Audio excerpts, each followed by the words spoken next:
Hello everyone, welcome to my YouTube channel AG nursing classes. Cell की anatomy and physiology वाली series में आज का जो अपना टॉपिक है वह है साइटोप्लाज्म। तो चलिए वीडियो की शुरुआत करते हैं। तो सबसे पहले हम देखते हैं कि साइटोप्लाज्म का मीन्स क्या होता है।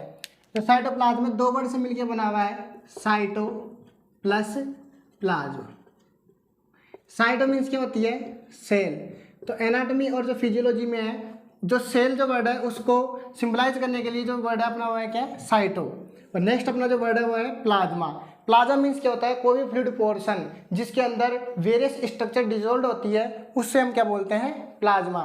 यानी कि साइटो यानी सेल के अंदर का जो लिक्विड पोर्शन है जिसमें बहुत सारी स्ट्रक्चर डिजोल्व है उसे हम क्या बोलते हैं, साइटोप्लाज्म। तो इसकी डेफिनेशन क्या होगी, all cellular contents that are present between cell membrane and the nucleus called cytoplasm।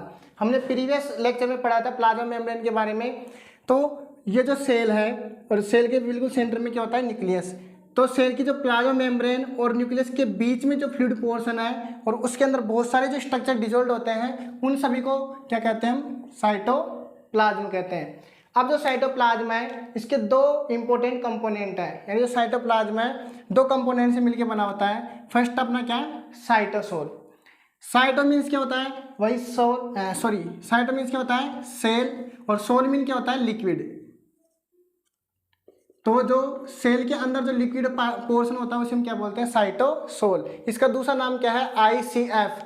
I means intra, C means cellular और F means fluid. Intracellular fluid यानी सेल के अंदर का जो फ्लूइड है उसे हम क्या बोलते हैं, इंट्रासेलुलर फ्लूइड। तो साइटोसोल के बारे में कुछ इंपॉर्टेंस लाइनें हैं, उन्हें पता होना चाहिए। तो पहला क्या है कि फ्लूइड पोर्शन ऑफ साइटोप्लाज्म, यानी साइटोप्लाज्म के अंदर जो फ्लूइड पोर्शन है उसे हम क्या कहते हैं, साइटोसोल।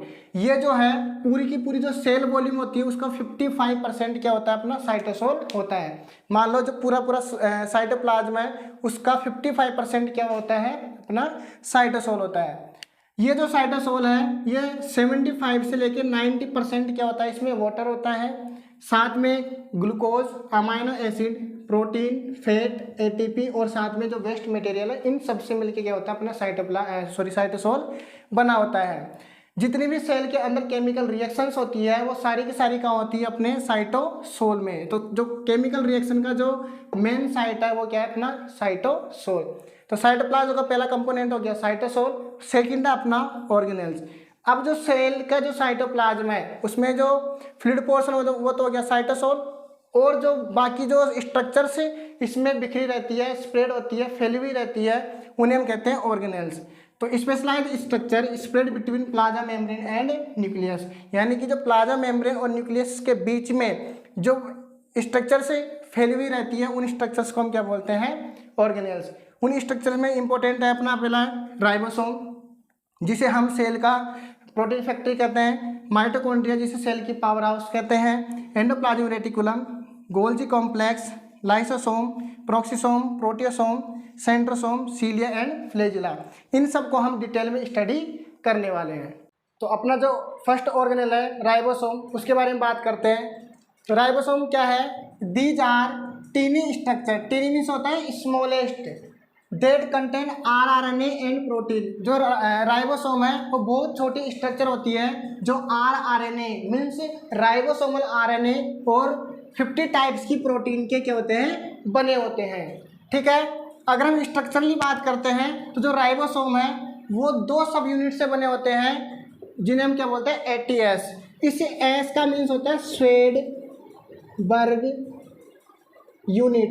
ये जो स्वेडबर्ग यूनिट है ये क्या है, न्यूक्लियोटाइड को मेजरमेंट करने की यूनिट है। तो जो राइबोसोम है स्ट्रक्चरली ATS सब यूनिट का बना होता है, जो कि दो यूनिट से मिलकर बनते हैं। जो लार्ज यूनिट होती है वो तो 60S टाइप की होती है, जबकि जो स्मॉल यूनिट होती है वो 40S टाइप की होती है। नेक्स्ट में बात करते हैं कि जो राइबोसोम है ये क्या किसका काम करते हैं, प्रोटीन सिंथेसिस का, यानी जो प्रोटीन का जो फॉर्मेशन होता है मेनली का होता है राइबोसोम में। इस वजह से इसे हम क्या बोलते हैं, protein factory of the cell, क्योंकि जो राइबोसोम है वो प्रोटीन का फॉर्मेशन करने का काम करते हैं। अब जो राइबोसोम है इसको हम और दूसरे नामों से जानते हैं, इंजन ऑफ दी सेल। तो सेल का जो इंजन है वो राइबोसोम कहलाता है। और ये जितने भी ऑर्गेनेल्स हैं उन सभी ऑर्गेनेल में जो सबसे स्मॉलेस्ट ऑर्गेनेल है वो कौन है? अपना राइबोसोम। सबसे छोटा जो ऑर्गेनेल है उस राइबोसोम होता है। ये जो राइबोसोम है और कहाँ कहाँ पाया जाता है? तो आउटर न्यूक्लियर मेम्ब्रेन, जो न्यूक्लियस है उसकी जो सबसे आउटर लेयर होती है वहाँ पे भी क्या होता है? अपना राइबोसोम प्रेजेंट होता है। दूसरा रफ एंडोप्लाज्मिक रेटिकुलम। जो एंडोप्लाज्मिक रेटिकुलम दो टाइप की होती है, स्मूथ एंड रफ। तो जो रफ एंडोप्लाज्मिक रेटिकुलम होता है उस पर राइबोसोम प्रेजेंट होता है, इस वजह से उसे हम क्या बोलते हैं? Rough endoplasmic reticulum.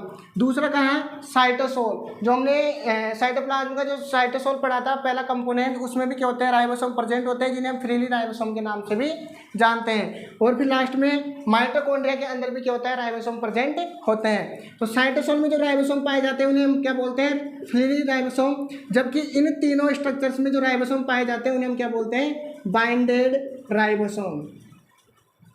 और जो आउटर न्यूक्लियर मेम्ब्रेन और रफ एंडोप्लाज्मिक मेम्ब्रेन होती है उसमें जो राइबोसोम पाए जाते हैं वो प्रोटीन फॉर्मेशन करेंगे वेरियस स्ट्रक्चर्स के लिए। जो साइटोसोल में प्रेजेंट होते हैं फ्रीली राइबोसोम, वो प्रोटीन का फॉर्मेशन करेंगे किसके लिए? जो भी साइटोप्लाज्म के अंदर स्ट्रक्चर फैली हुई है उसके लिए। जबकि जो माइटोकॉन्ड्रिया में जो राइबोसोम प्रेजेंट होते हैं वो माइटोकॉन्ड्रियल प्रोटीन का फॉर्मेशन करते हैं, जो माइटोकॉन्ड्रिया के लिए काम में आती है।